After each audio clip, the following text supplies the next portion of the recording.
Forces में खाली हैं, रिक्त हैं।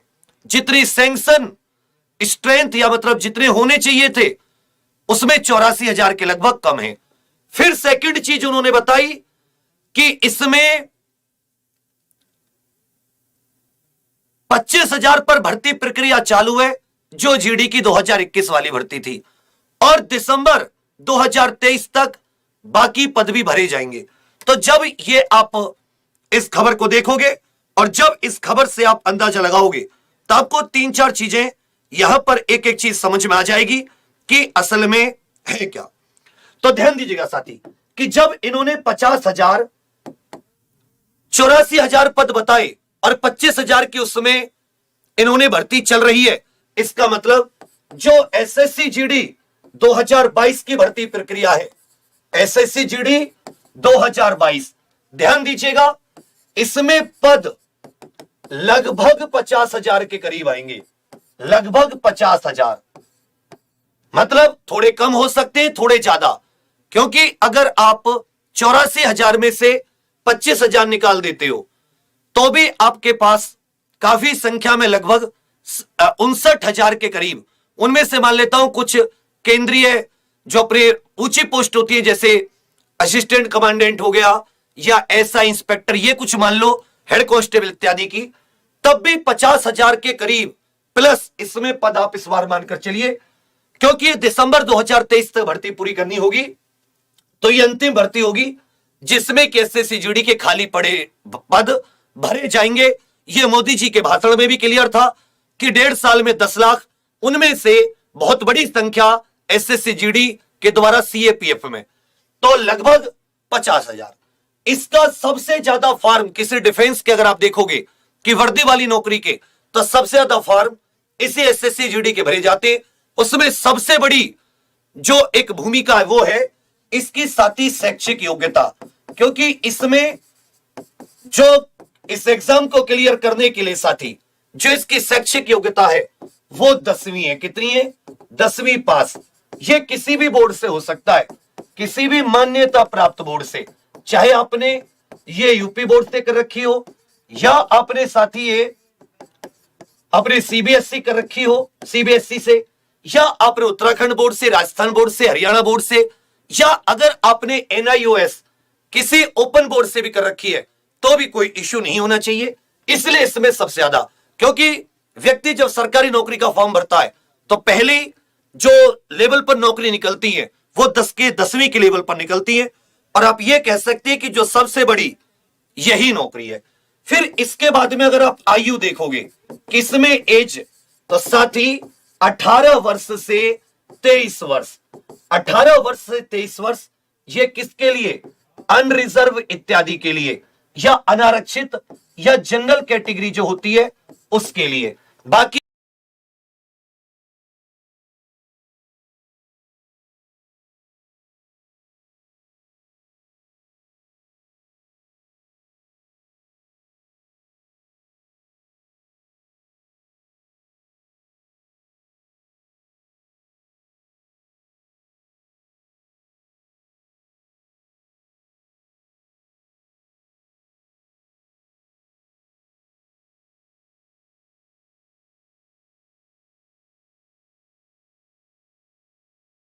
एससी एसटी ओबीसी को, एससी एसटी ओबीसी को, एससी एसटी को 5 साल की छूट, ओबीसी को 3 साल की छूट, इन्हें 5 वर्ष, और जो ओबीसी कैटेगरी है इन्हें साथ ही 3 वर्ष।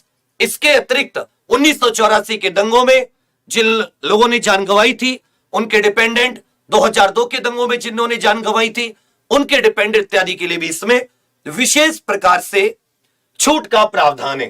तो 18 से 23 व्यक्ति जैसे 18 वर्ष का हुआ, 10वीं पास की, पहला मौका होता है सरकारी नौकरी की तरफ जाने का, एसएससी जीडी की तैयारी।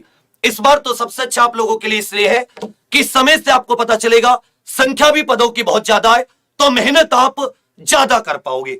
और केवल जो आप मेहनत करोगे वो इस एग्जाम के लिए नहीं, मैं भी आपको यह जोड़ के बताऊंगा कि वो एक बार की मेहनत कैसे आपको अन्य एग्जाम्स में भी काम देगी। तो आप थोड़ा सुकून से सुनिएगा। टेलीग्राम और आपका कहां से आपको प्रीवियस ईयर मिल सकते हैं, ये सब आपको मैं बहुत अच्छी महत्वपूर्ण जानकारी दूंगा। अब इसमें साथी देन आ जाता है इसमें एक फिजिकल योग्यता, जो आपकी शारीरिक, ये बहुत इंपॉर्टेंट है। तो शारीरिक योग्यता में साथी इसकी एक ऊंचाई जो है ये आपके लिए बहुत इंपॉर्टेंट है। हाइट ये एक इंपॉर्टेंट है। जैसे अगर आप पुरुष के लिए देखोगे, मेल के लिए देखोगे तो हाइट के स्टैंडर्ड, फीमेल के लिए हाइट के स्टैंडर्ड। और जब आप तैयारी करो या तैयारी करना शुरू करो तो बच्चे के दिमाग में ये अहम चीज होती है कि क्या मैं हाइट इत्यादि से एलिजिबल हूं या मैं हाइट इत्यादि से एलिजिबल नहीं हूं। तो आपको समझ में आएगा कि इसकी जो पुरुष की हाइट है वो साथी 170 सेंटीमीटर, 170 सेंटीमीटर आपकी हाइट होनी चाहिए। और फीमेल की साथी इसमें 157 सेंटीमीटर। अगर आपकी इतनी हाइट है तभी आप इस एग्जाम का फॉर्म भरना। उसके अलावा जो एसटी कैटेगरी के उम्मीदवार होते हैं उनके लिए थोड़ी सी छूट होती है, 162.5 सेंटीमीटर। और महिला उम्मीदवार जो एसटी कैटेगरी की हैं उनके लिए साथी 150 सेंटीमीटर। इसके अलावा जो उत्तर के सभी अनुसूचित जनजाति के उम्मीदवार, अपने जो पूर्वोत्तर राज्य होते हैं उनके लिए भी छूट है। जो नक्सली क्षेत्र के उम्मीदवार हैं उनके लिए भी छूट है।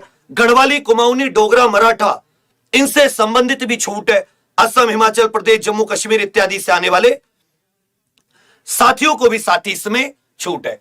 इसके अलावा साथी जो पुरुष कैंडिडेट है उनके लिए सीना भी बहुत एक महत्वपूर्ण है। सीने का फलाव बिना फुलाए हुए 80 सेंटीमीटर और साथी 5 सेंटीमीटर का फलाव। तो ये तो ऐसी चीजें कि जिनकी जब आप फिजिकल के लिए ट्रेनिंग करते हो तो आप आसानी से कार्य कर लेते हो।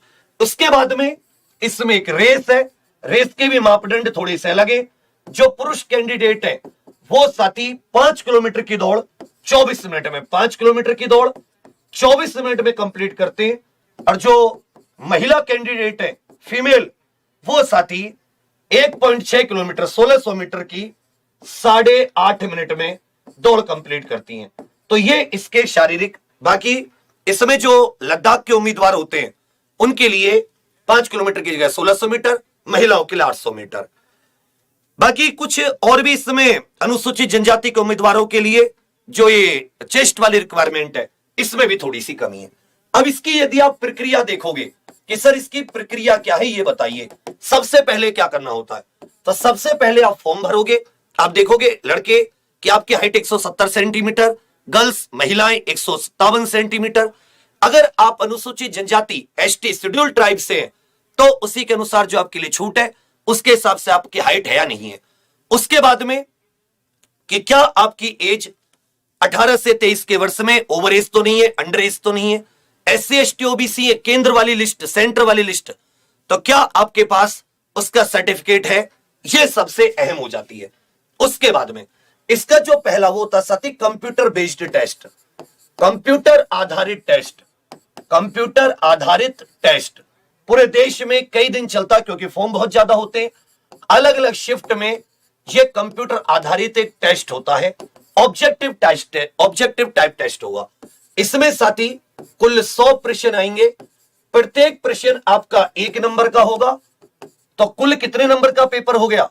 100 नंबर का आपका ये पेपर हो गया। 1 नंबर का एक प्रश्न। और साथ ही इसमें नेगेटिव मार्किंग भी है। ध्यान दीजिएगा, स्टार लगा लीजिए इस चीज को कि इसमें नेगेटिव मार्किंग भी है।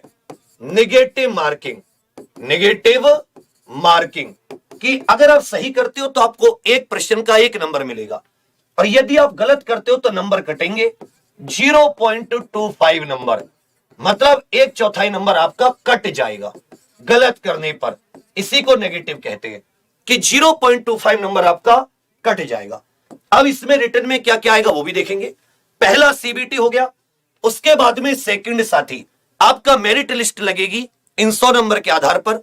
उससे आपको फिजिकल के लिए बुलाया जाएगा जिसमें आपकी शारीरिक मापतोल, शारीरिक मापतोल यही कि आपकी हाइट इत्यादि है या नहीं है। उसके बाद में साथी आपकी दौड़, लड़कों के लिए यही 5 किलोमीटर 24 मिनट में, लड़कियों के लिए साथी 1600 मीटर 8.5 मिनट में। ये आपकी नाप तोल दौड़। उसके बाद में साथी अगर आप इसको भी क्लियर कर लेते हैं देन फिर आपकी एक मेरिट लगेगी फाइनल कि हाँ भाई इन लोगों को बुलाया गया था, इनकी दौड़ भी हो गई।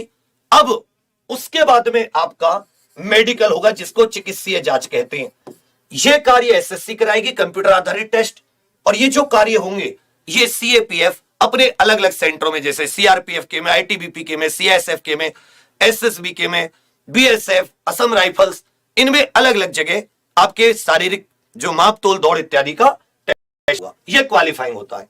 तो असली जो है, असली नंबर है जो आपको फाइनल मेरिट में लेकर जाएंगे। रिक्तियों की संख्या काफी है, 50,000 के करीब रिक्तियां आएंगी। तो बहुत सारे बच्चों के यहां एक तरीके से उनका भविष्य चेंज हो जाएगा, नंबर आ सकता है। अब इसमें अगर आप ये 100 नंबर वाला टेस्ट देखोगे तो टेस्ट साथी ये ऑब्जेक्टिव टाइप होगा। ऑब्जेक्टिव, इसमें 4 सब्जेक्ट होते हैं, 25-25 प्रश्न 4 विषय से पूछे जाते हैं। कितने विषय? 4 विषय। और कुल मिला के आपके कितने हो गए? 100 प्रश्न हो गए। इन 4 विषय में आपका गणित हो जाता है, जिसे संख्यात्मक योग्यता क्वांटिटेटिव एप्टीट्यूड कहते हैं, क्वांटिटेटिव एप्टीट्यूड। इसमें 25 प्रश्न और साथ ही इसमें 25 ही नंबर के, समझे? 25 नंबर के हो गए क्योंकि एक एक नंबर का होता है। इसी प्रकार आप देखेंगे कि सेकंड हो जाती है इसमें रीजनिंग, यही कि भाई एक फोटो में देखकर वाली जो रीजनिंग होती है, ये दिमाग तेज है या नहीं है ये देखने के लिए, ये भी आपका इतने नंबर का। तीसरा हो जाता है साथ ही इसमें सामान्य ज्ञान व सामान्य जागरूकता। सामान्य ज्ञान, सामान्य जागरूकता। जागरूकता मतलब जनरल अवेयरनेस। सामान्य ज्ञान में आपका हिस्ट्री, पॉलिटी, इतिहास, संविधान, अर्थशास्त्र, भूगोल, विज्ञान, सबके मिक्स क्वेश्चन होंगे। सामान्य जागरूकता